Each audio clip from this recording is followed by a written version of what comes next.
안녕하십니까. 안녕하세요. 네, 봄이 되면은 그 여성분들은 좀 들뜬다고들 하던데 네. 저는 왜 이렇게 요즘 좀 헛헛한지 모르겠어요. 회사에서도 좀 어. 힘이 없고 집에 가면은 더 힘들고 그래요? 이런 나이가 좀 아직 그 나이는 아닌데. 글쎄요. 그러기에는 좀 이른 것 같은데. 그렇죠. 근데 오이경 아나운서는 이런 좀 아빠들의 마음을 이해해 주시는 편이시죠? 저도 바빠요. 제 마음 제 남편이 그랬던가. 예. 어, 아무래도 이제 나이 먹고 음. 하다 보니까 생활에 지치고 저희 때 한참 애 키우고 힘들 때잖아요. 네. 예. 그런 생각하느라고 어. 아유, 가까운 사람 생각 못 했네요. 그러니까 결국은 뭐 남편이나 아내나 똑같은 힘들기는 네. 마찬가지네요. 네. 그럼 서로가 좀 위로를 받아야 될 텐데 그렇죠. 이럴 때 모시면은 참 그냥 이분 말씀만 듣기만 해도 행복해지는 분을 오늘 모셨습니다. 네. 평창 성필리포 생태마을의 황창현 신부님, 여러분 큰 박수로 맞아주시기 바랍니다. 어서 오세요. 신부님 어서 오십시오. 반갑습니다. 아. 네, 반갑습니다. 반갑습니다. 신부님은 뭐 아이돌 스케줄 부럽지 않게 바쁘다고 들었습니다만. 네, 많이 예. 바쁩니다. 네, 주로 어떤 스케줄이세요? 뭐 주로 강연하고 또 원고 쓰고 예. 또 이제 잠비아, 아프리카 좀 돕는데 아프리카도 좀 다녀오고 예. 또 여러 가지 상담도 하고 그럽니다. 저희가 알기로는 세계적인 월드스타의 주례를 보신 걸로 비하고 김태희 씨. 맞아요, 예. 부러워요. 예.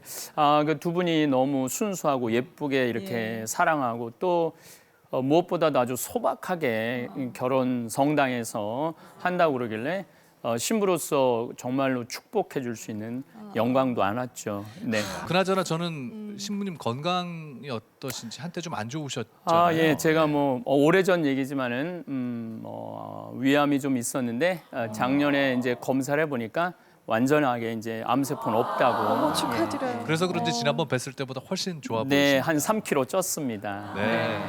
오늘 어떤 강연 해주실 거예요? 우리가 보통 굉장히 많은 일들을 하는데 이 세상 살아가면서 가장 중요한 일, 자기 자신을 위로하고 껴안는 일을 참 소홀히 하는 것 같아요. 그래서 오늘은 자신 껴안기라는 주제로 강의를 하겠습니다. 네. 행복해지실 준비 되셨습니까? 네. 자신 껴안기 황창현 신부님의 강연으로 듣겠습니다. 네. 부탁드리겠습니다.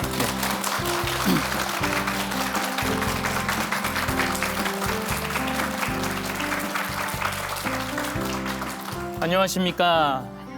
네, 반갑습니다. 네, 여러분들 이 세상을 살아가면서 내가 한번 먹고 살아보겠다고 이리 뛰고 저리 뛰고 고생하는 거 가장 잘 아는 사람은 누굴까요? 그렇죠. 자기 자신만 고생한 거 압니다. 남편이 몰라준다고, 자식이 몰라준다고 화장대 앞에서 눈물, 콧물 이렇게 흘리는 분들은 제가 보기에는 어리석은 분들이에요. 내가 고생한 거 가장 잘하는 나한테 가장 잘해줄 사람은 나밖에 없어요. 많은 분들 이렇게 생각하는 분들이 있어요. 내가 이렇게 고생하면 남편이 한번 호강시켜 주겠지, 자식이 한번 호강시켜 주겠지, 이런 기대를 하다가는 죽을 때까지 호강 한번 못 해요. 예. 호강은 누가 시켜주는 거냐면 내가 시켜주는 거예요. 나를 끌어안아 줄 수 있는 사람은 이 세상에 나밖에 없습니다. 저는 22년 전에 굉장히 31살 나이에 평택 비전동 성당이라는 곳에 본당 신부로 발령을 받아갔어요. 교우가 한 3,500명 정도, 굉장히 큰 성당이었죠.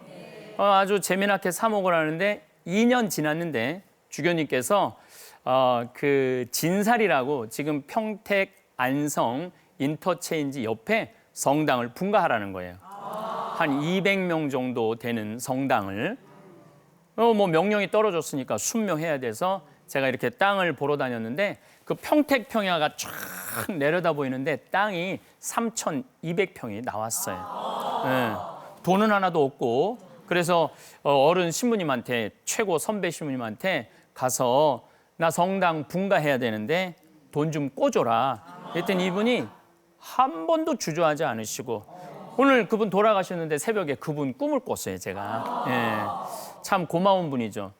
돈을 꿔주시겠다고. 그래서 돈을 꿔갖고 3,200평이 되는 성당터를 샀어요. 3,200평이면 얼마나 넓으냐 하면 초등학교, 시골 초등학교 하나가 2,000평이에요. 본당의 회장님들이 젊은 신부가 겁도 없이 그렇게 큰 땅을 샀다고. 그거 성당 질 수 없다고. 막 저를 힘들게 하더라고요. 새벽 2시까지 잠도 안 재우고 이렇게 큰 일을 저질렀느냐고. 저는 정말로 잠도 못 자고 이거 정말로 성당을 못 지면 어떻게 하나 정말 고민이 많았어요.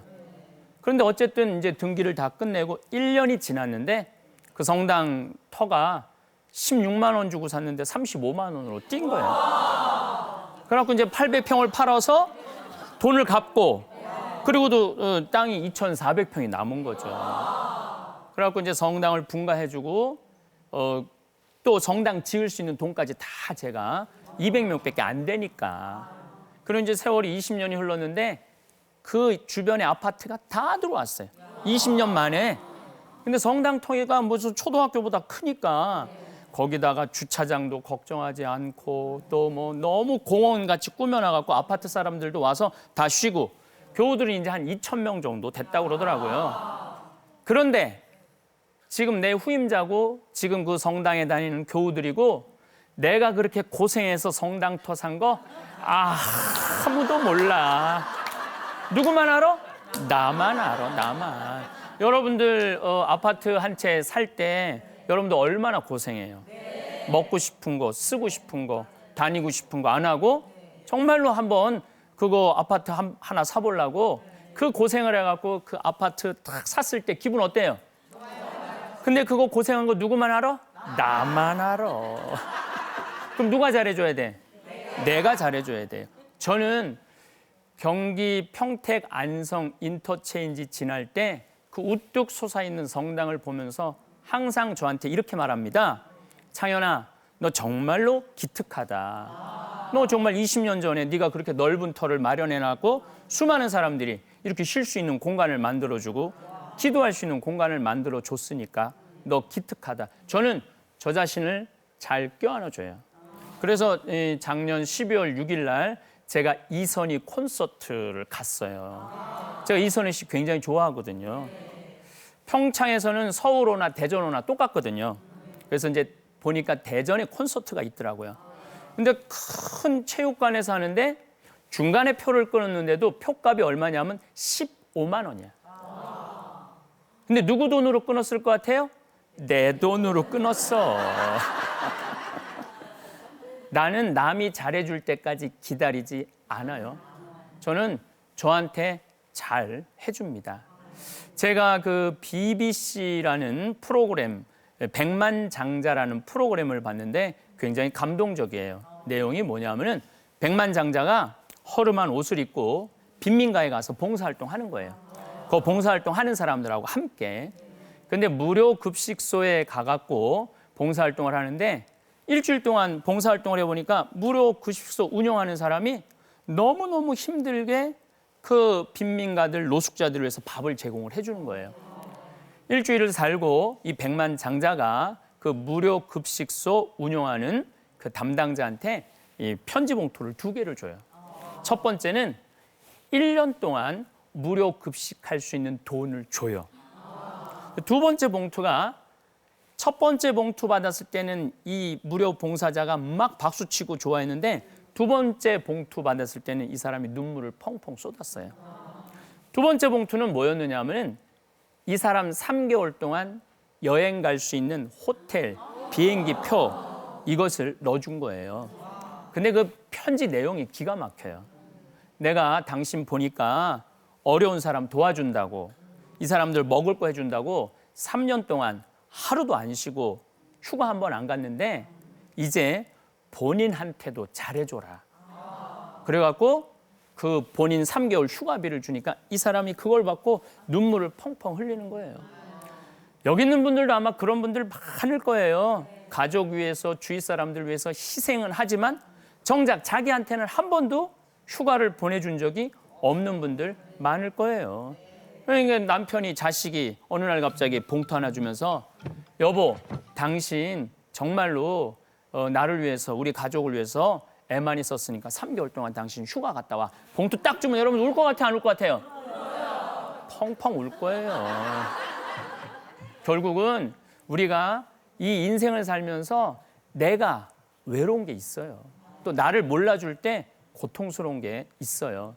저는 우리 평창 생태마을에 교육을 실시합니다. 화요일, 수요일이 1박 2일, 목요일이 하루, 금, 토, 일이 2박 3일 교육을 실시를 해요. 한 번에 200명씩 옵니다. 그런데 이분들의 행복의 크기가 다 달라요. 어떤 분들이 제일 행복한가 봤더니 금, 토, 일, 2박 3일 오시는 분들이 제일 행복하더라고요. 왜 행복한가 봤더니 밥을 무려 6끼를 안 하더라고요. 여러분들 주부가 밥 6개 안 하면 행복할 것 같아요? 안 행복할 것 같아요? 행복하죠. 그리고 이분들이 제일 럭셔리해요. 왜 럭셔리한가 봤더니 설거지를 6끼를 안 하더라고요. 그러니까 밥 식사하시고 난 다음에 우리 잠비아에서 오는 커피를 그 아이들을 위해서 판매를 하거든요. 향이 참 좋아요. 그 커피를 뽑아서 우리는 평창강이 내려다 보여요. 거기에 데크에 앉아서 우아하게 커피 한 잔을 마시는 거예요. 주부가 그런 여유를 언제 부려봐요. 근데 2박 3일 이틀 밤 자고 제 강의 듣고 두부 만들어 먹고 찰떡 만들어 먹는데 드는 비용이 얼마냐면 8만 원이에요. 이틀 밤 자고 밥 6개 먹는데 굉장히 싸죠? 그런데 우리 집에 대개 교육에 참가하시는 분들 나이를 보면 60대들이에요. 그러면 30살에서부터 60살까지 시집 와서 밥하고 빨래하고 청소하고 애 낳고 애 키웠다면은 한 달 가사 노동비가 얼마냐면 250만 원이래요. 이게 법원에서 판결이 나왔더라고요. 이혼한 부부들 그거 계산을 해갖고 얼마만큼 주라고 250만 원이야. 그러니까 30살에서부터 60살까지 집에서 밥하고 빨래하고 청소하고 애 낳고 애 키우신 분들은 남편하고 자식들한테 얼마를 청구할 수 있느냐면 9억을 청구할 수 있어요. 9억. 여러분들 9억 원어치 일하신 거예요. 근데 그렇게 9억 원어치 일을 하고 나 2박 3일 좀 쉬어보겠다고 그 8만 원인데 교육비가 이거를 갈까 말까 고민하는 분들 많습니다. 여러분들은 자식들을 위해서 교육비 500만 원, 1000만 원, 대학 졸업할 때까지 4억 든다고 그러거든요. 또 결혼할 때 막 1억, 2억씩 막 쓰면서 정작 자기한테는 8만 원도 못 쓰는 분들 지금 대한민국에 제가 보기엔 반 이상은 못 써요. 그러면서 남편이 몰라준다고, 자식이 몰라준다고 눈물 찍, 콧물 찍 그걸 뭐라고 그러냐면 청승이라고 그래요. 청승 뜨는 거예요. 본인을 위해서 8만 원 쏘세요. 쏜다고 누가 뭐라고 그럴 사람 한 명도 없어요. 그러니까 오늘 이후부터 누구한테 잘해줘? 나한테 잘해주시면 돼요. 제가 우리 할머니들하고 가끔 유럽 여행, 성지순례 갈 때가 있어요. 그럼 뭐 이제 파리를 가면은 인천공항에 탁 그 할머니들 나오는 거 보면 볼만해요. 선글라스 그냥 막 끼고 돈을 얼마나 그냥 하는지 그냥 여기다가 그냥 돈 주머니 차고 정말로 멋있게 나와요. 뭐 비행기 타고 뭐 행복하게 가죠. 근데 딱 파리에 내리면은 현지 가이드가 버스를 가지고 나옵니다. 이제 버스에 올라타면은 가이드가 그래요. 내일은 루브르 박물관 갈 것이고 에펠탑을 갈 것이고 얘기 들으면 막 가슴이 막 설레. 예. 그리고 아침 식사는 호텔 식당에서 와서 하시면 된다고. 얼마나 기분이 좋아요. 그런데 이 가이드가 마지막에 이상한 얘기를 해요. 무슨 얘기를 하냐면은 여기는 팁이 아주 중요하다고. 여행 가방 내릴 때 호텔 방까지 옮겨주는 포터한테 1달러 주시고 그리고 호텔에서 나올 때 1달러 침대에 내려놓으시라고. 그럼 이때부터 이 할머니들 머리가 복잡해져. 전혀 생각하지 않았던 돈이 갑자기 튀어나온 거예요. 그래갖고 내가 보면은 막 호텔에 도착해갖고 막 내릴 때 포터들이 막 짐을 날르려고 오면은요 할머니들이 이렇게 말합니다. 놔두라고, 내가 갖고 올라갈 거라고. 그런 분들이 진짜 많아요. 왜? 1달러가 아까워서. 아까운 거예요. 그리고 호텔에다가 내일 떠날 거면은 놓지도 않고 나오는 분들 많아요. 그럼 이 여행 갈 때 보통 400만 원 정도 들여서 가는 거잖아요. 평생 한 번 가는 여행이잖아요. 그럼 하루에 $2라면은 10일이면 2만 원이에요. 400만 원 들여갖고 그 2만 원 기분 좋게 쓰면은 좋은데 버스에서 내릴 때마다 고민을 하는 거야. $1를 줄까 말까. 내가 들고 갈 수 있는데 무슨 얘기냐면은 자기를 위해서 뽐나게 쓸 줄을 모르는 거예요. 자기 자신을 위해서 멋있게 쓸 줄 모르는 분들이 참 많아요. 그렇게 많이 수고하고 그렇게 애쓰면서 인생 굽이굽이 살아왔는데 자기한테 한번 휴가 보낼 때 그 $1 기분 좋게 주면 얼마나 멋있어요. 근데 그게 안 되는 거야. 그러니까 400만 원을 내고 여행을 가도 편안하지 않는 여행을 하는 거죠. 멋있는 여행을 못 하는 거죠. 저는 3년 전에 한 잠비아를 다닌 지 5년 정도 되는데 3년 전에 잠비아를 갔을 때 정글에 들어갔는데 수녀님들이 간호대학을 짓다가 돈이 없어서 못 짓고 있더라고. 폐허처럼. 그래서 내가 수녀님들한테 이거 지라고 내가 인쇄 좀 책 파는 돈이 많다고. 제가 한 책을 팔았는데 25번 25세까지 한 책이 있더라고요. 통장에 보니까 굉장히 돈이 많이 들어와 있더라고요. 그래서 이제 한 1년 반에 걸쳐서 집을 다 져줬어요. 대학을. 근데 작년에 우리 직원들이 잠비아를 따라갔어요. 근데 뭐 한국에 있을 땐 그 느낌이 없었는데 잠비아에 가보니까 어마어마하게 큰 대학이 서 있거든. 근데 그거 다 내 돈으로 줬다 그러니까 직원들이 막 나를 혼을 내는 거예요.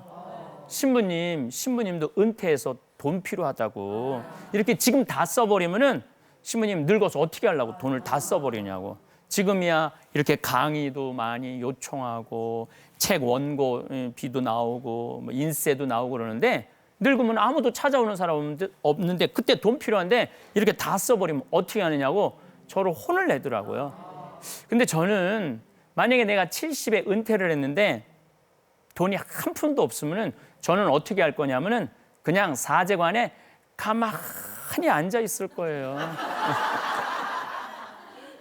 그런데 내가 20년 후에 살아 있을지 죽어 있을지 어떻게 알아요? 내가 살아 있을지 죽어 있을지도 모르는 그 시간을 위해서 지금 아무것도 안 하고 가만히 있기는 싫어요. 지금 얼마든지 움직일 수 있고 활동할 수 있고 의미 있는 일 할 수 있는데 지금 하고 나중에 안 하면 되지. 많은 분들은 여기 계신 분들도 나중에 쓰려고 지금 가만히 있는 분들 많아요. 여러분들 아끼다가 써보지도 못하는 분들 많아요. 아끼다가 써보지도 못하고 병들어서 누워있는 분들 많아요. 어마어마한 돈을 갖고 있어도 지금 누워서 아무것도 못하는 분들 많아요. 하려면 언제 해? 지금 하라는 거예요. 여러분 행복하려면 언제 행복해야 돼? 지금 행복해야 돼. 나중에는 행복할지 안 할지 몰라요. 그리고 지금 의미 있는 일하고 지금 신나는 일하면 나중에는 뭐라도 하느냐면 자신의 존재감이 충만해요. 나는 그때 그런 멋진 일을 했었지. 근데 아무것도 안 한 분들은 나중에 나 인생 헛살았다 이런 얘기 참 많이 해요. 지금 그때로 돌아가고 싶다. 내가 움직일 수 있고 활동할 수 있고 쓸 수 있을 때로 돌아가고 싶다. 그런 얘기 저한테 와서 하시는 분들 많아요.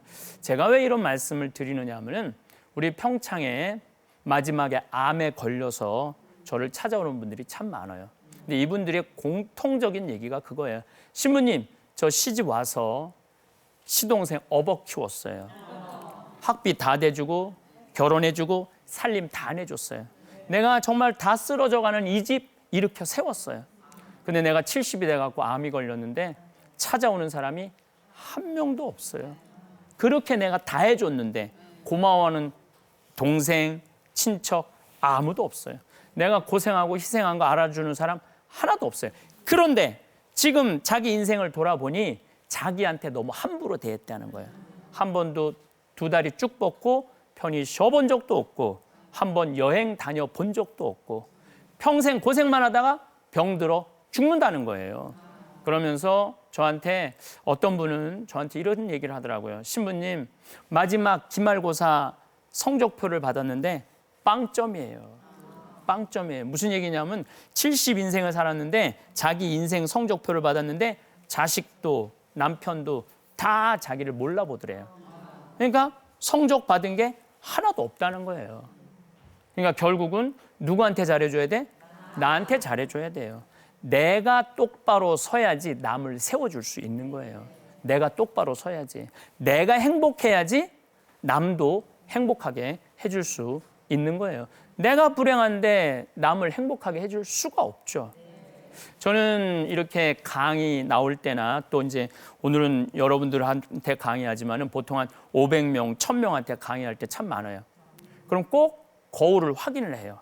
머리는 잘 됐는지, 이게 새 집은 안 졌는지, 또 이에 고춧가루는 꼈는지 꼭 거울을 봅니다. 그리고 제일 중요하게 여기는 건 바지에 자꾸는 올라갔는지.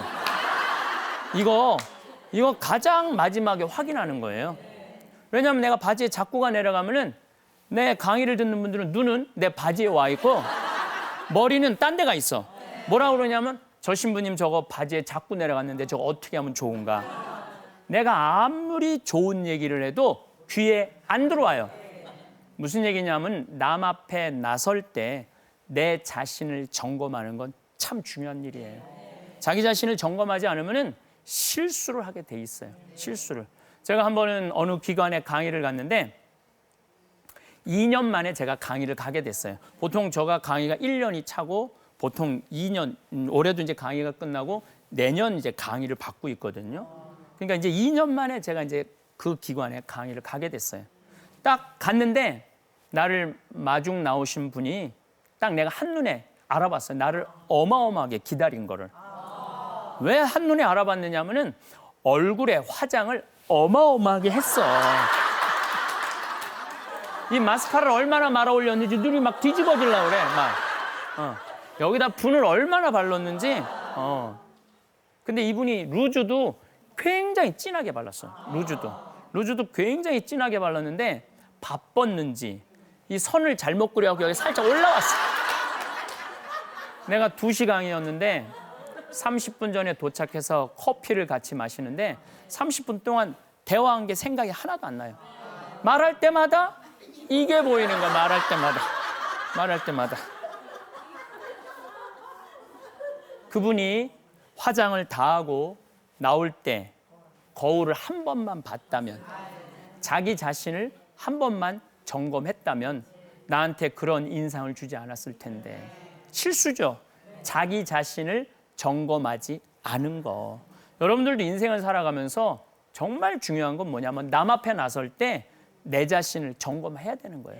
내가 정말 남 앞에 나서기 합당한가? 합당하지 않으면 고치고 나가야죠. 그런데 더 슬픈 거는 그 사무실에 8명의 직원이 있었어요. 근데 아무도 지적해주지 않은 거예요. 아무도 지적해주지 않았어요. 선생님, 얼굴에 지금 루즈가 선이 벗어났으니까 화장실 가서 한 번만 고치십시오 라고 얘기했으면 얼마나 좋았을까요? 근데 그분은 그날 굉장히 기관장들 초청 강의였어요. 그 하루 종일 그 기관장들 앞에서 이러고 다닌 거예요. 이러고. 여러분들, 내가 내 자신을 점검할 수 없다면 남이라도 나를 점검해 줘야 돼요. 근데 문제가 뭐냐면 나를 점검해 줄 남이 없다면 이 사람은 인생을 실패할 확률이 높습니다. 저는 제 멘토가 3명이 있어요. 물론 뭐 또 여러분들도 있지만은 내가 내 마음으로 생각하는 멘토가 3분 있어요. 셋 다 신부님이죠, 물론. 첫 번째 신부님은 나보다 3살 많은 신부님이에요. 이분은 참 신앙적이에요.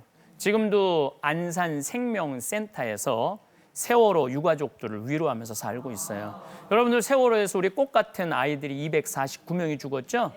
근데 저도 그분 만나러 가서 한 건데 그 249명 가족 중에 너무 괴로워서 7명이 자살을 했어요.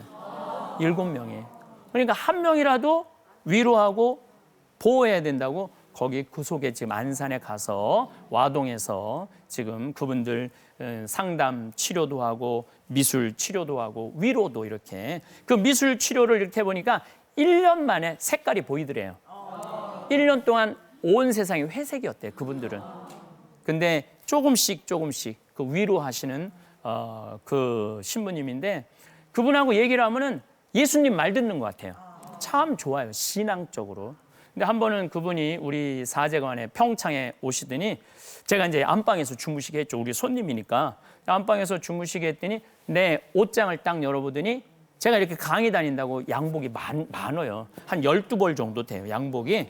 딱 보더니 저한테 이렇게 말하는 거예요. 황 신부, 예수님은 옷을 한 벌만 입고 다니라고 그랬는데 이렇게 많은 옷을 입고 다니면은 가난한 거에 당신이 내가 어긋나는 거 아니냐라고 저를 혼을 내더라고요. 저는 너무너무 부끄러웠어요. 왜냐하면은 내가 예수님의 제자인데 강의는 둘째고 옷 한 벌만 입고 다니라고 그랬는데 봄, 여름, 가을, 겨울로 그냥 4벌씩 해갖고 12벌이나 입고 다니는 제 자신이 너무너무 창피하더라고요. 그래서 그렇게 한번 혼나고 난 다음에 그 양복을 다 나눠줬어요. 내 몸에 맞는 사람 찾아서 나눠주느냐고 정말로 힘들었어요. 근데 제가 이제 그분 성당에 한번 가게 됐어요. 역시 그분도 나 강의 다니니까 안방에서 자라고 안방을 내주시더라고요. 안방에 들어가서 나도 딱 옷장을 열어봤는데 제가 너무너무 놀랐어요. 딱 2벌 걸려있더라고, 양복이. 그러니까 내가 그분한테 혼이 나는 거죠. 혼이 나는데 반성을 하게 되더라고요. 지난 겨울에 우리 이제 저 이렇게 후원하는 분이, 신부님, 우리는 지금도 눈이 와요. 눈이 요즘도 눈이 와요. 제가 이렇게 강의 나갈 때 보면은 치악산 나올 때 막 눈이 펑펑, 3월 달인데도 눈이 펑펑 와요.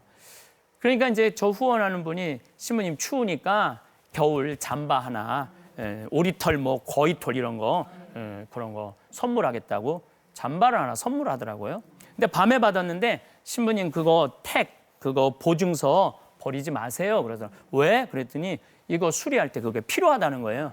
알았다. 그리고 이제 집에 와서 그 보증서를 딱 봤는데 가격표가 적혀 있는데 165만 원짜리 잠바더라고요. 어쩐지 입는데 몸에 딱 붙더라고. 근데 내가 그 옷을 입어보고 갈등을 했어요. 어떤 갈등을 했느냐면은, 야, 내가 대한민국에 그래도 행복을 강의하는 신부인데 이렇게 비싼 옷을 입고 평범한 분들한테 여러분들 행복하십시오라고 말할 힘이 생길까? 힘이 안 생길 것 같더라고요. 또 하나 중요한 거는, 그 우리 베드로 신부님이 내가 그 옷을 입고 다닌 걸 알면 당장에 쫓아와서 혼을 내실 것 같아요. 예수님은 가난하게 살라고 그랬는데 네가 165만 원짜리 명품 옷을 입고 다니면은 네가 제정신이냐? 그래서 아주 다음 날 그분한테 갖다 줬어요. 나를 죽이려면은 이런 옷을 계속 줘라. 그리고 내가 한번 이제 목욕을 좋아해갖고 온천을 한번 갔는데 그 밑에 이렇게 오리털 옷들 세일을 하더라고요. 보니까 8만 원 정도 하더라고요. 그래서 내가 얘기했어요. 야, 보니까 8만 원짜리 옷도 많더라. 그랬더니 8만 원짜리 이 오리털 그 카탈로그를 3개를 보냈더라고요. 회색, 청색, 까만색. 신부님 어느 걸로 사드릴까요? 그러길래 내가 그건 3개 다 사줘 보내라. 그리고 이제 그것을 입고 있는데 춥지도 않고 아주 좋더라고요. 그러니까 나를 혼내줄 수 있는 신부님이 있다는 게 참 좋은 것 같아요. 여러분들도 인생 살아가면서 혼내줄 사람이 한 사람도 없잖아요. 그럼 여러분들은 인생 실수할 수 있어요. 잘못할 수 있어요. 나를 혼내줄 수 있는 멘토 꼭 필요합니다. 또 한 분은, 그분은 아주 예술적인 신부님이고 철학적인 신부님이에요. 그림도 얼마나 잘 그리는지 몰라요. 이번에 그림 전시회를 해서 잠비아에 고아원 아이들 돕겠다고 지금 열심히 그림 그리고 계세요. 근데 이분은 무슨 얘기를 하냐면 신부들도 정신병에 든다는 거예요. 신부들도. 근데 처음에는 그 얘기가 참 받아들이기 힘들었어요. 이 성직자가 왜 정신병에 들어? 근데 그분 지론은 그래요. 혼자 사는 사람들은 정신병이 든대요. 혼자 사는 사람들은. 왜냐하면 혼자 밥 먹고 혼자 텔레비 보고 혼자 술 먹는 사람들은 정신병이 들 수밖에 없다는 거예요. 그래서 당신이 하고 싶은 거는 그런 혼자 이렇게 힘들게 남들 지도한다고 나서는 사람들 치료해 주는 일을 하고 싶다고. 그림 그리고 음식 만들어 줘가면서. 그분하고 만나면은 한 분은 굉장히 신앙적이고 한 분은 굉장히 철학적이에요. 그래서 그 형님하고 만나면은 날밤 새는지 모르고 세상 살아가는 얘기를 참 많이 할 수 있어요. 근데 두 번째 좋은 멘토죠. 세 번째 멘토는 나보다 7살 많은 형님인데 이분은 정말로 아무 생각이 없는 신부님이에요. 예. 만나보면 아침부터 저녁까지 지내면은 유익한 얘기를 한 번도 한 적이 없어, 이분은. 근데 문제는 이분은 아침부터 저녁까지 같이 있어도 지겹지 않아요. 즐거워요. 그냥 하루 종일 있는데 1분밖에 안 있는 것 같아. 그래서 내가 휴가를 갈 때도 항상 이분하고 다녀요. 근데 이 형님은 그야말로 내가 음식을 먹다가 입에 김이 묻잖아요. 그러면 손을 내밀어서 떼어줘요. 유명한 신부님이 이렇게 김 묻히고 다니면 되느냐고. 한 번은 너무 제가 놀랐어요. 이게 좀 감기가 들어서 코를 풀었는데 여기 코딱지가 묻었는데 정말로 손을 내서 코딱지를 떼어주더라고요. 근데 정말 멘토죠. 나를 배려해주고 아껴주고 사랑해주는. 여러분들 가끔 이렇게 많은 분들하고 이렇게 밥 먹을 때 내가 정말 좋아하는 사람인데 지금 고춧가루가 꼈어. 굉장히 중요한 분이랑 식사하는데. 근데 손을 내밀어서 떼어줄 수 있는 사람이 몇 명이나 될까요? 쉽지 않아요. 정말로 아끼고 사랑하지 않으면은 그게 쉽지가 않아요. 그래서 저는 신앙적인 멘토, 철학적인 멘토, 삶의 멘토, 이 멘토를 이렇게 모시고 사니까 참 좋더라고요. 그러니까 나를 혼내줄 수 있는 사람이 꼭 필요해요. 만약에 여러분들 멘토가 한 명도 없다면, 내 삶을 가지고 의논할 사람이 한 명도 없다면 여러분들은 실패할 확률이 많습니다. 적어도 멘토 3명은 있어야 돼요. 오늘 정하세요. 적어도 여러분들 삶을 들여다볼 수 있는 사람 중에 잘 사는 사람들 가서 얘기하셔요. 나는 당신을 내 멘토로 삼고 싶다고. 그러면은 그분들이 책임감을 갖는데요. 유심히 보고 유심히 이끌어 준다는 거예요. 근데 생전 말 안 해. 그럼 그쪽에서도 생전 지적해 주지 않는 거예요. 내가 혹시 잘못되면은 저를 좀 지적해 주세요 라는 멘토 3명이 있다면 여러분들은 인생을 실패하지 않을 겁니다. 소크라테스는 뭐라고 그랬죠? 너 자신을 알라고 그랬죠? 부처님은 뭐라고 그랬냐면 자기 자신이 누군지를 아는 사람은 부처고 자기 자신이 누군지 모르는 사람은 중생이라고 그랬어요. 예수님은 남의 눈에 있는 티끌 꺼낼 생각하지 말고 자기 눈에 있는 들보 꺼내라고 그래요. 우리가 아까 자기 자신한테 잘해주는 것도 중요하지만은 더 중요한 거는 자기 자신을 수신하는 거. 이 세상에서 가장 힘든 일이 뭐냐면 자기 자신 들여다보는 일이에요. 자기 자신 모른 채 살아가는 사람들이 대부분이에요. 아니 왜 그 유명한 철학가가, 그 유명한 성인들이 가장 중요하게 여기는 거를 자기 자신을 들여다보는 일이라고 할까요? 대한민국이 지금 이 혼란을 겪는 이유 중에 하나는 자기 자신의 본 모습을 들여다보지 않고 출세, 돈에, 명예에 눈이 멀어갖고 앞으로 뛰어간 거예요.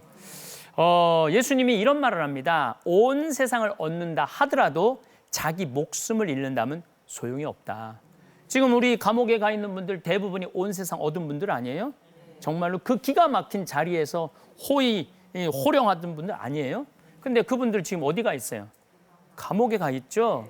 그 감옥에 가 있는 분들은 자기 자신 들여다보는 일을 안 했던 거예요. 우리 누구나 해야 되는 첫 번째 일이 자기 자신을 들여다보는 일이에요. 나는 누구인가? 이걸 물어야 돼. 나는 누구인가? 나는 천주교 신부잖아요. 나는 천주교 신부 뭐 하는 사람이야? 사람들한테 희망, 기쁨, 복음을 전하는 사람이에요. 근데 내가 맨날 신경질 부리고 짜증 부린다면은 나는 나답지 못한 거죠. 소방관은 나는 누구인가 물어볼 때 불이 났을 때 불 속에 들어있는 사람 어떻게 해야 돼? 구해내야 되잖아요. 근데 소방관이 빨리 들어가 그런데 나 무서워 나 안 들어갈 거야. 그럼 소방관이에요? 소방관 아니에요? 소방관 아니에요. 뛰어 들어가야 돼. 그러니까 소방관은 죽음의 위험에 처해 있는 사람 구하는 사람이야. 그게 나는 누구인가라는 질문을 할 때 나오는 얘기예요. 선생님은 나는 누구인가 물을 때 선생님 뭐 하는 사람이에요? 가르치는 사람? 공부 가르치는 사람? 요거 제가 대한민국 국민들한테 확실하게 말하고 싶은 것 중에 하나예요. 선생님은 공부 가르치는 사람이 아니에요. 선생님은 행복을 가르치는 사람이에요. 그리고 이미 유럽 선진 교육국은 학교에 와갖고 애들이 공부하는 게 중요하다고 생각하지 않아요. 성적 내는 거 중요하게 여기지 않아요. 뭐를 가장 중요하게 여기냐면 아이가 학교에 와서 행복하게 지내다 가는 게 가장 중요하다고 생각을 해요. 그러니까 얘네들은 어렸을 때부터 행복한 애들이에요. 행복한 애들은 커서 행복합니다. 근데 어렸을 때부터 맨날 등수에 공부에 학원에 스트레스 받는 애들은 커서도 불행한 거예요. 지금 대한민국의 교육자들이 공부를 가르친다는 생각에 온 국민이 크게 다 박혀 있기 때문에 대한민국이 행복하지 않은 거예요. 행복을 가르치는 사람이죠. 공부를 가르치는 사람이 절대 아닙니다. 행복한 사람이 공부해야지 그 사회가 행복한 사회가 돼요. 행복하지 않은 사람이 공부 잘하면은 그 사회는 불행한 사회가 될 수밖에 없죠. 교수님들은 뭐 하는 분들이에요? 진리를 가르치는 분들이에요. 적어도 교수님들은. 근데 우리 2대 사태를 보면은 총장, 학장, 교수님들이 전부 다 한 통속이 돼갖고 학교 나오지도 않는 아이한테 성적을 줬어요. 그거는 진리를 가르치는 사람으로서 묻지 않았기 때문에 그래요. 내 자신이 뭐 하는 사람인가, 나는 누구인가를 물으면 어떻게 살 것인가가 나와요. 여러분들 어때요? 나는 주부야, 나는 엄마야. 엄마는 뭐 하는 사람이야? 가정을 행복하게 꾸미는 사람이죠. 근데 엄마들이 가정을 행복하게 꾸미지 않고 애 공부시키잖아요. 그러니까 엄마들도 지금 선생님하고 하는 게 다를 바가 하나도 없는 거예요. 잘못하고 있는 거죠. 그래서 나는 누구인가라는 질문은 참 중요한 것 같아요. 여러분들은 지금 내가 있는 자리에서 내가 정말로 나의 신분에 대해서 제대로 묻고 있느냐, 이거 물어볼 필요가 있어요. 저는 14살 때 세례를 받았어요. 천주교 세례를. 세례 받기 전에 저는 어땠느냐? 반장, 부반장 해봤던 적이 없어요, 저는. 그리고 우리는 한 반에 70명이었기 때문에 줄반장도 굉장히 중요한 자리였어요. 근데 난 줄반장도 해봤던 적이 없어, 줄반장도. 우등상도 타봤던 적이 없어요, 저는. 그리고 어렸을 때 우리 집에 내가 막내였는데 내가 성격이 아주 지랄 맞았어요. 그래서 밥 먹을 때 신경질 나면 막 숟가락 던지고 막 그랬어요, 젓가락 던지고. 어떨 때 신경질 날 때 밥그릇도 던지고 그랬어요. 밥그릇 던지면은 그 밥알이 온 방 안에 퍼지잖아요. 그럼 어머니가 그걸 다 쓸어 모아. 그리고 밥그릇에 딱 넣어놓고 난 다음에 저를 안 죽을 만큼 두들겨 팼어요, 어머니가. 그렇게 성격이 아주 못됐어요. 근데 제가 딱 중학교 1학년 때 세례를 받았는데 제 앞에 어마어마한 거울이 나타났어요. 예수 그리스도라는 거울이 나타난 거예요. 예수님을 봤는데 내가 너무 이기적인 거야. 너무 계산적인 거야. 너무너무 신경질적인 거야. 예수님은 나 앉아 손 만져서 고쳐주시고 가난한 사람들 속에서 사시고 그것도 모자라고 십자가에 못 박혀갖고 우리의 죄를 짊어지고 죽으신다는데 나는 남의 죄 짊어질 생각 자체도 안 했던 거예요. 내가 변하더라고요.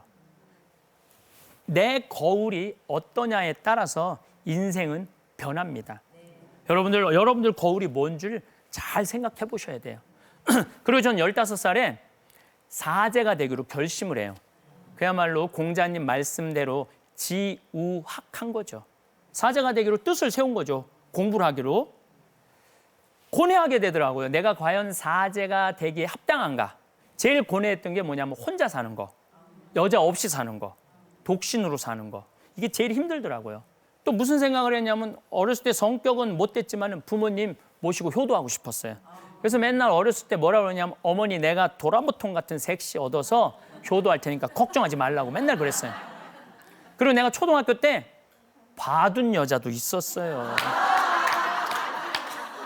그런데 신부가 되면 집을 떠나야 되는데 그게 힘들더라고요. 그런 것들이.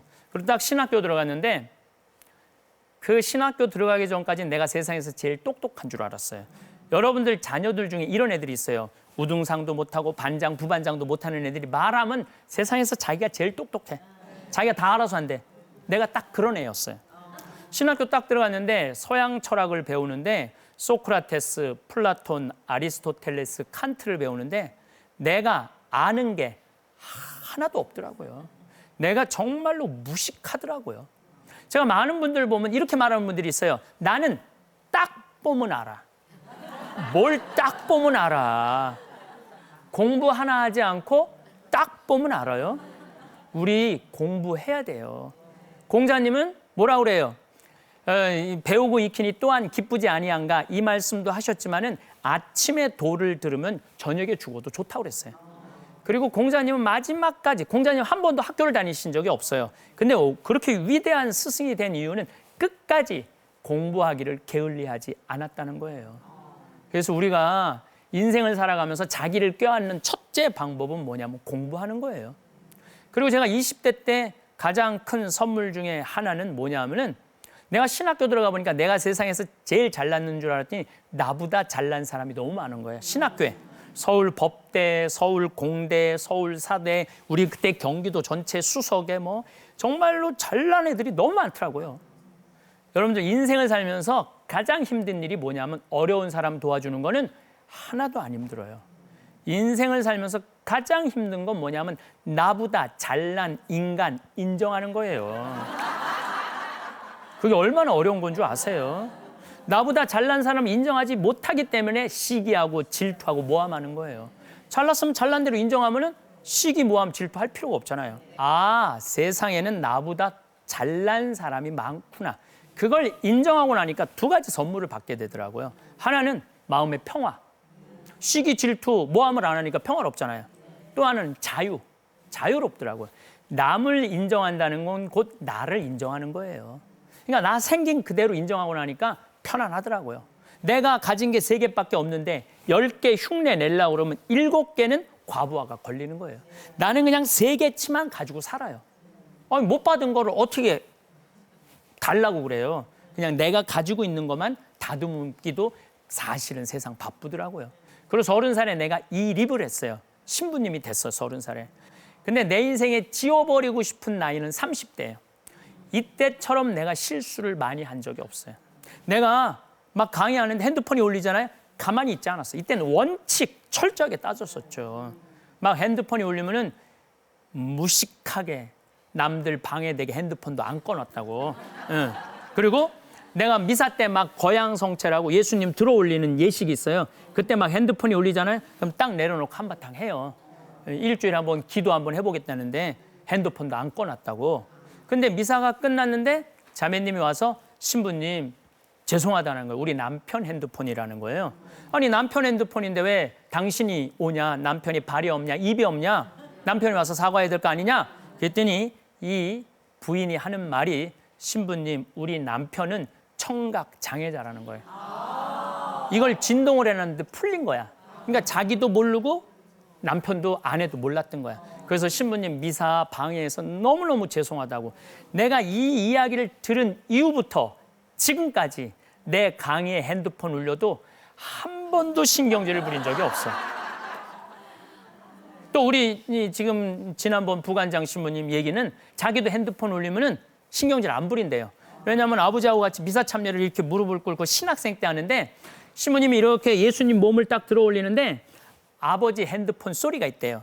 딱 올리는데 뱀이다 이게 딱 나오더래. 아버지 핸드폰. 내 아버지도 이런 실수를 하는데 내가 누구한테 신경질을 부리느냐 이거야. 그러면서 자기도 그리고 내 나이 돼 보니까 내 바지에서 핸드폰이 울리는지 안 울리는지도 몰라요. 할머니들 핸드폰 못 꺼놨다고 신경질 부릴 게 아니더라고. 근데 30대 때는 그게 안 됐어요. 30대 때는 여러분들 병원에 가보면 레지던트들 깐깐해 안 깐깐해? 깐깐해죠? 교수님들은 부드러워요 안 부드러워요? 나 신부 때 딱 레지던트 신부였어요. 그리고 30대 때 가장 아쉬웠던 건 뭐냐면은 사람을 골라 만난 거예요. 지금 지워버리고 싶어요. 왜냐하면 내가 뭐 환경운동한다고 돈 많이 필요하잖아요. 그럼 막 돈 있는 사람들이 와서 신부님 도와드릴게요. 이 땅 팔리면 도와드릴게요. 그러면은 가장 그 사람한테 그냥 잘해주고 막 그랬어요. 근데 문제는 이놈의 땅이 왜 이렇게 안 팔려? 30대 때는 부자들, 권력 있는 사람들을 따라다녔어요. 근데 지워버리고 싶었던 거야.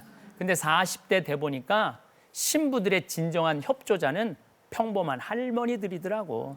열심히 신앙생활하는 아줌마들이지 돈 있는 사람들이 아니야 보니까. 근데 30대 땐 그걸 몰랐어요. 그래서 열정만 가득한 나이가 내 나이가 30대였어요. 근데 40이 됐어요. 40이면 뭐 해야 되는 나이냐면 불혹의 나이야. 불혹이라는 건 뭐냐면 유혹받는 게 없는 나이야. 그리고 의심받는 게 없는 나이야. 그러니까 40이 되면서 정말로 좀 욕심이 많이 없어졌어요. 여러분 인생에서 제일 힘든 게 뭐냐면 욕심이에요. 지금 감옥에 가 있는 이번 청문회 가고 감옥에 가 있는 대부분의 분들이 왜 거기 가 있느냐면 욕심 때문에 그래요. 욕심 때문에. 저는 청국장 가루를 평창에서 만들어서 판매를 해요. 세금을 내요. 세금을. 제가 작년에도 세금을 2억 1천만 원을 냈어요. 많이 내죠. 세금을 많이 내요. 근데 이제 우리는 뭐 카드로도 많이 사지만은 현금으로 많이 사요. 근데 우리 국장님이 나한테 아주 좋은 걸 알려주더라고요. 신부님, 이거 현금은 세무서에서 추적할 수가 없다고. 이거 신고하지 않으면은 1억을 줄일 수 있다고. 잠깐 나도 흔들렸죠. 근데 내가 이렇게 말했어요. 사람 머리에는 3가지 지능 지수가 있다. 하나는 IQ, 지능 지수, EQ, 감성 지수. 3번째는 JQ가 있는데 이거는 잔대가리 지수다. 근데 내가 세금 내는 것도 자선하는 거다. 내가 세금 잘 내야지 그 세금 갖고 기초연금도 나눠주고 어려운 복지시설도 하는 거지. 내가 그걸 껴먹는다고 나 그렇게 복잡하게 살기 싫다. 한 푼도 빼지 말고 다 신고해라. 그래서 우리는 한 푼도 빼지 않고 다 신고해. 그러니까 처음부터 유혹에 대한 생각을 아예 없애버리는 거죠. 아예 없애버리니까 마음이 참 편안해요. 그리고 이제 저녁에 이제 혼자 사제관에서 앉아서 뉴스를 보면은 그 돈 많은 사람들이, 그 기업하는 사람들이 세금 떼어먹는다고 분식 회계하고 막 이래다 걸려갖고 막 감옥에 갈 때 보면 또 막 마스크 쓰고 막 휠체어 타고 막 들어갈 때 보면은 제가 참 편안하게 하는 말이 하나 있어요. 내고 살지. 얼마나 산다고, 얼마나 번다고. 그래서 40에 불혹의 나이라는 거는 유혹을 받지 않는 거예요. 유혹을 받지 않고 의심이 없는 거야. 그리고 40에 제가 제일 감사한 건 뭐냐면은 미운 사람이 하나도 없는 거예요. 우리 생태마을에 5개 팀이 있어요. 사무실, 주방, 그다음에 천국, 농장, 관리팀. 직원이 40명인데 다 이뻐. 보면 사무실 가면 사무실 이쁘고 주방 가면 주방 이쁘고 농장 가면 농장 예뻐요. 그러니까 생태마을 돌아다니는 게 즐거워. 다 이쁘니까. 근데 문제는 미운 사람은 하나도 없는데 마음에 안 드는 놈들은 너무 많아. 근데 여러분들 온 세상 사람들이 다 마음에 들어야 돼요? 그거는 아니에요. 온 세상 사람들이 어떻게 마음에 다 들어요. 네모난 사람이 있고 세모난 사람이 있고 동그란 사람이 있고 별난 사람이 있는데 제가 인생을 살아보니까 궁합이 있더라고요. 나도 무당 얘기하는 거예요. 궁합이 있어. 사람은 성향이 맞는 사람이 있어요. 그래서 이렇게 보면은 저도 우리 수원교구에 제일 무서운 신부님하고 제일 친했어요. 다른 신부들은 근처도 안 갔는데 나는 그분하고 지내면 너무너무 좋았어요. 그분은 돌아가셨지만은 오늘도 정말 그분 꿈을 꿀 정도로 참 보고 싶고 그리워요. 그분하고 나하고 궁합이 맞는 거죠. 그러니까 여러분들도 궁합 안 맞는 사람하고는 만나지 마세요. 어떤 사람 만나면 돼? 궁합 맞는 사람하고만 만나면 돼. 그것만 해도 인생이 행복해요. 근데 꼭 보면은 이런 사람이 있어요. 궁합 안 맞는 사람 주 예수의 이름으로 사랑한다고 그냥 들이대는 사람들이 있어. 그러시지 마세요. 그래서 40 정도 되면은 사람도 선택해서 나하고 맞는 사람 편안하게 만날 수 있는 지혜가 필요해요. 제가 이제 나이가 50이 됐어요. 지천명의 나이예요. 하늘의 뜻을 아는 나이예요. 하늘의 뜻을. 근데 30대 때는 내가 하느님의 이름을 빌려서 내 일을 했어요. 그러니까 뭐 일이 안 되면 막 신경질이 났어. 근데 50이 돼서는 하늘의 뜻을 아니까 내가 이제 하느님의 일을 하는구나 이런 생각이 들더라고요. 그러니까 일이 안 될 때는 내가 어떻게 하느냐면 하느님이 원하는 게 아닌가 보다. 쉽게 포기를 했어요. 30대 때는 포기가 안 됐는데. 여러분들 49가지는 세상살이에 관심이 많다면 50부터는 삼라 만상 우주 돌아가는 거에 관심이 많아야 돼요. 세상 우주 질서에 대한 깨달음이 있어야 돼요. 50이 넘었는데도 세상살이에 관심이 많고 거기에 머리가 번뇌, 탈 번자야, 뇌가 탄다면은 그거는 이제 나이를 잘못 먹기 시작하는 거죠. 제가 이제 잠비아 이렇게 일을 하면서 요즘 참 행복해요. 잠비아 일을 하면서 거기에 뭐 빈민가 학교도 줘주고 또 간호대학도 줘주고 신학교도 줘주는데 3년 전에 아까 말씀드렸듯이 간호대학 짓는데 총 5억이 들어간다는 거예요. 내가 2억을 내놓고 3억은 평화방송 강의 때 얘기했어요. 1,000만 원씩 30명만 나를 도와주면은 내가 간호대학을 줘줄 수 있을 것 같다고 2월에 얘기했는데 4월 마지막 주에 우리 국장한테 얼마가 들어왔냐 그러니까 2억 8천이 들어왔다는 거예요. 그래서 내가 하느님한테 이렇게 기도했어요. 하느님, 왜 2천만 원이 비냐고. 진짜로 그렇게 기도했어요. 아니 내가 2억 내놨으면 당신은 3억 내놔야 될 거 아니냐고. 나는 당신 일하는데 당신도 해야 될 거 아니냐고. 근데 그날 밤에 할머니 한 분 전화했어요. 신앙도 다른 분이. 신부님 기도 중에 신부님 돈 필요할 것 같아서 2천만 원 보냈다는 거예요. 많은 사람들은 놀라는데 저는 무섭더라고요. 왜냐하면 그 기도가 바로 대답이 나오니까 무섭더라고요. 어쨌든 요즘은 포기가 쉬워요. 왜냐하면 막 일을 하다가 진행이 안 되면은 당신이 원하는 게 아니네. 그리고 내가 급한 게 아니라 누가 급해? 하느님이 급하니까 하느님이 알아서 하겠지. 이 마음이 참 저를 편안하게 하더라고요. 이제 60이면 뭐 해야 되는 나이냐면 이순해야 되는 나이예요. 이순이라는 건 뭐냐면 귀가 편안해야 되는 나이야. 또 이순이라는 건 뭐냐면 누가 무슨 말을 하면 못 알아듣는 게 없어야 돼. 다 알아들어야 돼. 근데 60 되신 분이 무슨 말을 했는데 나 그거 처음 듣는 얘기네. 나 이해가 안 되네. 이러면은 이거 60 잘못된 거죠. 제 친구가 해준 얘기예요. 커피숍을 하는 친구인데 1시에 60 넘은 아줌마들이 10명이 들어오더래요. 뭐 커피 한 잔에 5,000원, 6,000원 하니까 야, 한 5, 6만 원 벌겠구나. 근데 딱 앉더니 아줌마 한 분이 딱 와서 이렇게 말하더래요. 우리가 개모임을 해갖고 밥을 너무너무 많이 먹어갖고 커피를 3잔만 시키겠다고. 네. 3잔을 시켜갖고 막 수다를 떨면서 커피를 마시더래요. 근데 한 30분, 40분 있더니 리필 해달라고 그러더래요. 리필을 해줬대요. 그랬더니 다시 오더니 귀양 리필 해준 거 우리 좀 나눠 마시게 잔 좀 더 달라고. 그래서 60 먹은 아줌마들 10명이 들어왔고 1시부터 3시까지 상 3개를 차지하고 3잔을 시켜 먹고 막 나갈 때 깔깔거리고 웃고 나가는데 너무너무 속이 상하더래요. 왜냐하면 전기세도 내야 되고 가게세도 내야 되고 자기도 일을 해야 되는데 아줌마들이 10명이 들어와갖고 3잔만 시켜 먹고 나가니까. 아니 그렇게 돈이 없으면은 스틱커피 있잖아요. 하나에 150원이에요. 그거 스틱커피 하나 사서 그거 바로 앞이 공원이거든요. 거기서 보온병 갖고 와서 먹으면 되지. 남의 매장에 와갖고 사업장에 와갖고 그게 뭐 하는 거예요. 늙으려면은 곱게 늙어야 돼. 늙으려면 곱게 늙어야 돼. 저는 내가 이렇게 60대를 만나보면 정말 아름다운 향기가 나는 사람들이 있어요. 남을 배려할 줄도 알고 정말로 따뜻하게 도와줄 줄도 알고 이런 나이가 돼야 되는데 아주 이기적으로 돼가는 것 같아요. 여러분들 자신을 껴안는 것과 이기적인 건 하늘과 땅 차이예요. 자신한테 넉넉한 사람은 남한테도 넉넉하거든요. 70이면은 뭐 해야 되는 나이냐 하면은 종심소욕 불유구의 나이야. 내 마음 가는 대로 따라도 법에 어긋남이 없어야 돼. 내 마음. 그러니까 내가 하는 행동이 천주교식으로 말한다면 70 먹은 할머니가 하는 행동은 그 누가 하는 행동이냐면 하느님이 하는 행동하고 똑같아야 돼.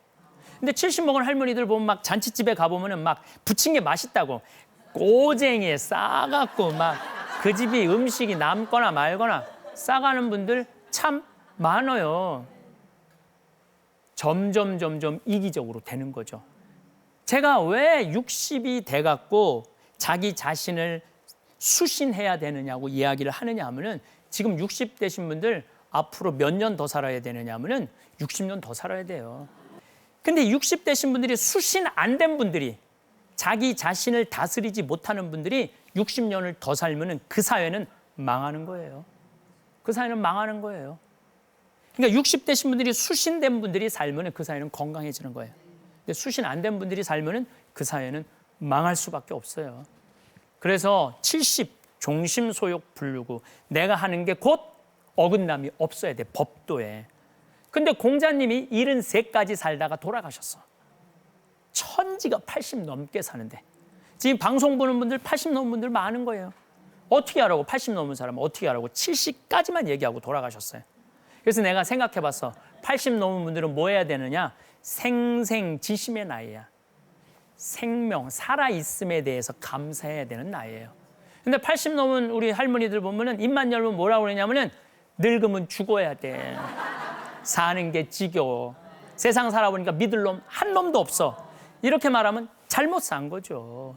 80까지 살았다면 그 사고, 병 없이 그 나이까지 간 거예요. 그것만 해도 얼마나 감사해요. 저는 7년 전에 위암 수술하고 이 봄만 되면은 하느님 이 아름다운 벚꽃을 또 보게 해주셔서 감사합니다. 한 해 한 해 살아가는 게 얼마나 감사한데요. 여러분들 지금도 자리에 누워서 움직이지 못하는 분들 너무너무 많아요. 80까지 살았다면 복된 분들이에요. 그럼 입에서 뭐라고 그래야 돼? 참 이 나이까지 살게 해주셔서 감사하다라고 말을 해야 됩니다. 그래서 제가 15살서부터 80까지 공자님 말씀을 빌어서 말씀을 드렸어요. 많은 분들은 지금 15도 안 된 분들이 있어요. 공부하겠다고 뜻도 안 세운 분들이 있어요. 그냥 무조건 공부 안 하고 딱 보면 알아 이런 분들 참 많아요. 또 30에 자기가 실수하는지도 모르고 열정만 내세우는 분들도 있어요. 40에 부록이 못된 분들이 있어. 끝까지 욕심 피는 분들. 50이 되면 세상살이 이제 접어들고 우주 만물 지천명해야 되는 나이예요. 60만 되면은요 누가 내 욕을 해도 화가 나지 않는 나이. 그런 도가 정말로 점점 신선으로 되는 나이 값을 하는 나이가 돼야 된다는 거죠. 70은 말할 것도 없고. 그래서 자신을 껴안는 첫 번째 방법은 뭐냐? 웃어요. 제발 웃으세요. 웃으면 여러분들 기적이 일어나요. 저는 제가 외국에 이렇게 강의를 갈 때 대개 신부님들이 나오는 거 원하지 않아요. 왜냐하면 그 교우들이 막 나한테 신부님 막 이러고 좋아하고 자기가 소외되니까. 사실은 여러분들 아까 제가 말씀드린 세상에서 가장 힘든 거는 나보다 잘난 인간 인정하는 거예요. 근데 그 신부님 딱 얼굴이 굳어 있어요. 공항에. 근데 3분만 지나고 나면 그분 얼굴이 다 펴요. 나한테 그래 신부님 오기 전에 막 신부님 욕했는데 저 신부님 얼굴이 펴졌어요. 어떻게 3분 만에 얼굴이 펴졌어요? 저는 그분 눈만 봐요. 공항에서 그분 눈만 보고 어떻게 하느냐면 3분 동안. 그럼 이분은 변해요. 아무리 처음 만나는 사람도 3분이면 다 변해요. 어떨 때? 웃을 때. 자기 자신을 껴안는 사람은 웃을 수 있어요. 두 번째는 운동하세요. 제가 요즘 운동을 많이 하고 아까도 병원에서 아주 암 하나도 없다고 그러는데 운동하니까 기분이 좋더라고요. 자기한테 잘해주는 방법은 운동하는 거예요.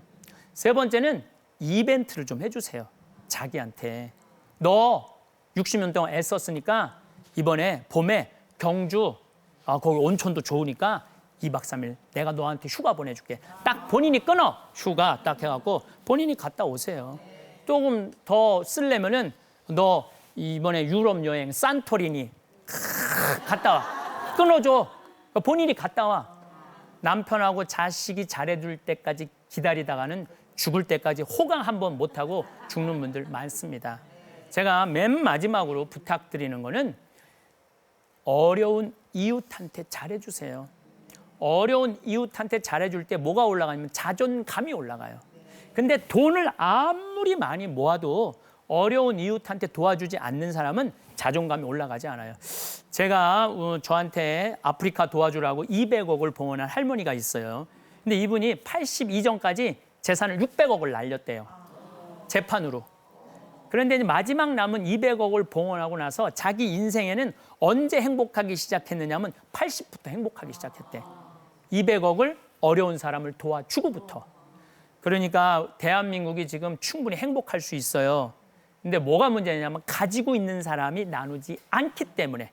근데 그 사람들이 뭐가 안 되느냐면 수신이 안 돼 있는 거예요. 그래서 여러분들 자기 자신한테 잘해주세요. 이 세상 살이하면서 얼마나 힘들게 살아왔어요. 구비구비.